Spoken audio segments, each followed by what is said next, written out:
Guys welcome back and mini vlog Rumba चाहिँ आज रियादबाट बाहिर जाँदैछ होइन। मेरो पोडा बिस्तारा त्यहाँ ब्याग भइसक्यो।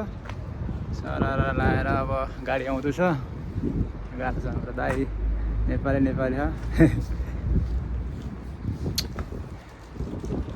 हस् त गाइज फेरि भेटौँला अहिले बाटोतिर। अहिले चाहिँ म चाहिँ रियाद तो हफाबाद भन्ने ठाउँमा जाँदैछु होइन गाइज। भन्ने त्यस्तै भन्ने हो कि आउँछ त्यो हस् त यस्तै यहाँ बोलिरहेको यहीँ उता रेकर्ड भइरहेको हुन्छ ल अब यता फर्कँदा होइन।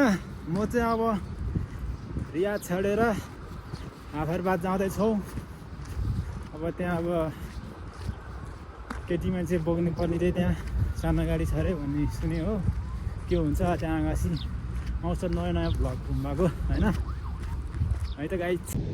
अब चाहिँ टक्क लाएर यो गाडीले अफिससम्म पुऱ्याउँछ अनि अफिसबाट बसमा भनेको अरे टक्क लाएर रुम्बा चाहिँ रियाद टु हाफाबाद एक्सप्रेस।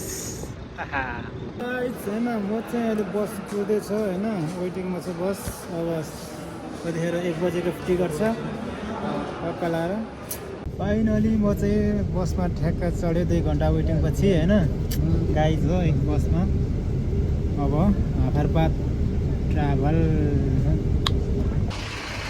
4 घन्टाको सफरपछि एउटा स्टेसनमा आइपुग्ला है। यहाँ चाहिँ पिसा खाना रोकेको छ होइन। आधी बाटो अब हिँड्नुपर्छ।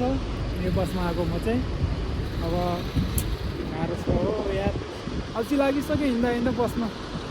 यो पछाडिको बसमा हो है त गाइज। यस्तै छ पिसा गर्नु रोके 9 घन्टा पछि आइपुग्यो होइन। बस यता छ अब सामान झार्ने जाने। ओके भ्लग चाहिँ प्रायः हेर्नु होला है त रुम्बाको गाइज।